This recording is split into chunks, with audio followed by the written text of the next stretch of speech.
दोस्तों school colleges coaching सब जगह हमें पढ़ाया जाता है कि भाई वोल्टेज करंट रेजिस्टेंस इलेक्ट्रॉन नाम की कोई चीज होती है। तो भैया इनका काम क्या है, कैसे ये वर्क करती हैं, आखिर अगर वोल्टेज है तो करंट की जरूरत क्यों है, और करंट है तो वोल्टेज की जरूरत क्यों है, और वोल्टेज करंट दोनों है तो भाई इलेक्ट्रॉन की जरूरत क्यों है, अगर इलेक्ट्रॉन भी है तो भाई चार्ज की जरूरत क्यों है। तो भैया आज इस वीडियो में आपको बिल्कुल फुल डिटेल देने वाला हूं, एक एक पॉइंट समझाऊंगा। अगर ये वीडियो आपने पूरा देख लिया, कभी भी आप ये वाली सारी चीजें नहीं भूलोगे, इनके काम नहीं भूलोगे। मेरा नाम है संजू, आप देख रहे हैं संजू लर्निंग पॉइंट। तो चलिए दोस्तों शुरू करते हैं आज के अपने वीडियो कि मान लेते हैं कि हमारे पास कोई बैटरी है, उस बैटरी से कोई हमारे पास वायर कनेक्टेड है। मान लेते हैं ये वायर हमारे पास कनेक्टेड है, ये जो है प्लस का साइन है और ये माइनस का साइन है, यानी कि ये प्लस टर्मिनल है बैटरी का और ये नेगेटिव टर्मिनल है। इससे हमने एक वायर को कनेक्ट किया हुआ है। हर चीज के अंदर क्या होते हैं, इलेक्ट्रॉन्स होते हैं, आप सभी लोगों को पता है। तो इसके अंदर भी हमने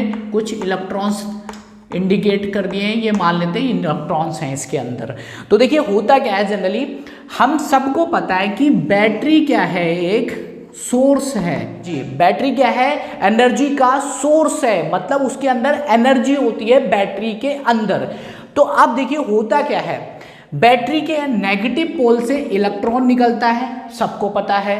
बैटरी के पॉजिटिव टर्मिनल से करंट निकलती है, सबको पता है। यह भी पता है कि अगर इलेक्ट्रॉन इस डायरेक्शन में जा रहा है तो करंट इस डायरेक्शन में बहेगी, मतलब इलेक्ट्रॉन की विपरीत डायरेक्शन में करंट फ्लो होती है। ये हमें पता था, ये सारी चीजें हम बहुत पहले पढ़ चुके थे। तो देखिए अब हमें नई चीज क्या पढ़नी है, नई चीज वो मैं आपको बताता हूं। तो सबसे पहली बात, इलेक्ट्रॉन है तो इलेक्ट्रॉन के ऊपर जो होता है वो नेगेटिव आवेश होता है, यानी कि नेगेटिव चार्ज होता है। तो नेगेटिव चार्ज की बात कर रहे हैं हम लोग।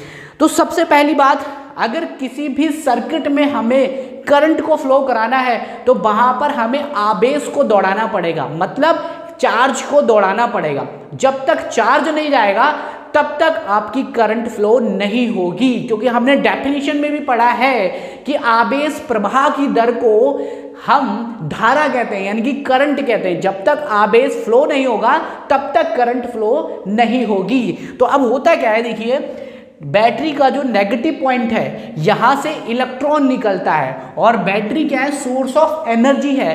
तो इलेक्ट्रॉन क्या करता है, इलेक्ट्रॉन के ऊपर होता है ऋण आवेश, मतलब नेगेटिव चार्ज होता है इसके ऊपर।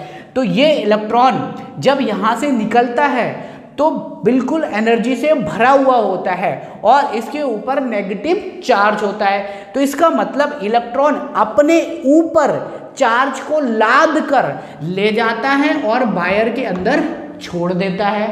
ले गया लाद कर और उड़ेल दिया वायर के अंदर ले जाकर चार्ज को। फिर उसके बाद इलेक्ट्रॉन के पास एनर्जी क्या हो जाती है, कम हो जाती है। तो यहाँ से फिर वापस आता है, फिर बैटरी में इलेक्ट्रॉन चार्ज को लेता है और चार्ज को लेने के बाद फिर यहाँ पर रिलीज कर देता है जाके, फिर वापस आता है, फिर लेता है, फिर वापस आता है, फिर लेता है। यही क्रिया बार बार चलती रहती है। तो आप ध्यान से देखो, इलेक्ट्रॉन चला तो इसका मतलब चार्ज चला, और जब चार्ज चला तो इसका मतलब करंट फ्लो हुई, क्योंकि चार्ज के प्रवाह की दर को ही धारा कहते हैं। इलेक्ट्रॉन का सिर्फ काम है चार्ज को ले जाना और रिलीज कर देना, ले जाना और रिलीज कर देना। इलेक्ट्रॉन और चार्ज के कारण करंट तो उत्पन्न हो गई, मतलब करंट तो प्रोड्यूस हो गई, बट वो चलेगी नहीं। वो कहेगी भैया मैं क्यों चलूं, तो वो नहीं चलेगी। तो उसको चलाने वाला चाहिए, तो हमें क्या चाहिए, उसे चलाने वाला चाहिए। तो जो करंट अगर आपके वायर में चल रही है तो उसे चलाने के लिए वोल्टेज की जरूरत होती है। तो वो चलाने वाला कौन है, वोल्टेज। तो करंट को धक्का कौन मारता है, वोल्टेज। करंट अपने आप कभी भी नहीं चलती है, उसे वोल्टेज चलाता है। तो वहां पर हमें जरूरत पड़ती है वोल्टेज की। वोल्टेज करंट को शॉक देता है, क्योंकि वोल्टेज से शॉक पैदा होता है। तो वोल्टेज करंट को शॉक देता है और मार के टक्कर बहुत दूर तक फेंक देता है। तो उससे क्या होता है कि करंट आगे वायर में चलती रहती है। अब अगर करंट आगे जाके फिर रुकती है, फिर वोल्टेज आता है, फिर धक्का मारता है और आगे फेंक देता है। मतलब धक्का मारने का मतलब ये हो गया कि शॉक देता है। तो जैसे हम बोर्ड में हाथ डालते हैं तो हमें भी शॉक लगता है, तो उसमें करंट नहीं लग रहा है आपको, वोल्टेज लग रही है, मतलब 220 वोल्ट का झटका लग रहा है आपको। तो हर बार क्या करेगा, करंट को चलाने के लिए वोल्टेज की जरूरत पड़ेगी। तो वोल्टेज का काम है करंट को चलाना, क्योंकि करंट अपने आप चलेगी नहीं। अब बात कर लेते हैं रेजिस्टेंस का क्या काम है।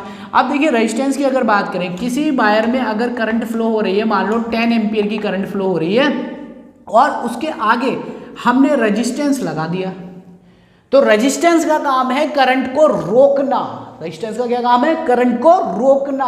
और वोल्टेज का क्या काम है, करंट को धक्का मारना।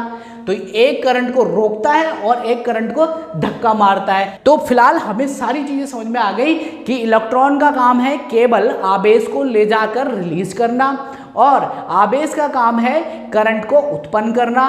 अब करंट उत्पन्न हो जाएगी तो चलेगी नहीं, तो चलाने का काम कौन करेगा, वोल्टेज। अगर करंट को रोकना है तो रोकने का काम कौन करेगा, वो करेगा आपका रेजिस्टेंस। तो सारी चीजें मैंने आपको अच्छे से समझा दी, बिल्कुल क्लियर तरीके से। ऐसे इंटरेस्टिंग वीडियो देखने के लिए चैनल को सब्सक्राइब कर लो। मिलते हैं फिर नए वीडियो में एक नए टॉपिक के साथ, तब तक के लिए नमस्कार।